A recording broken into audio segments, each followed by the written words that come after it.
Hello everyone. So today I'm going to show you 3 different ways to delete or uninstall an application on Windows 10. Let's start with the first and the easiest way. So simply go to Start menu and you got to look for the application that you want to uninstall. And for example, I'm going to uninstall this application. I'm just going to right click on it and click on uninstall. So this window opens up and you got to look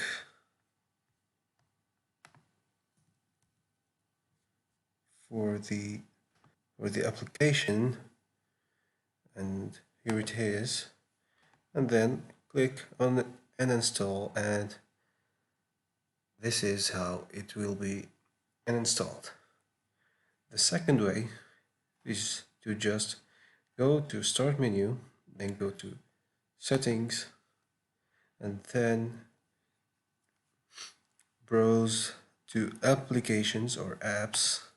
Click on it, and there is a list containing the apps that are installed in your computer.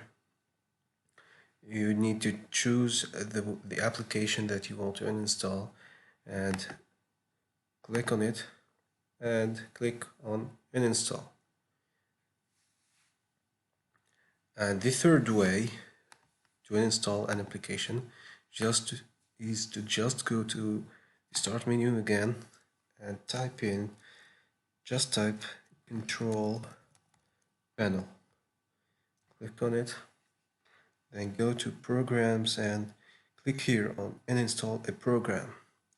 Click on it, and you need to choose the application or software that you want to uninstall and double click on it, and the uninstallation process will start. So that's all for today. Thank you for watching. Please like the video if it helped you, and don't forget to subscribe to our channel. Goodbye.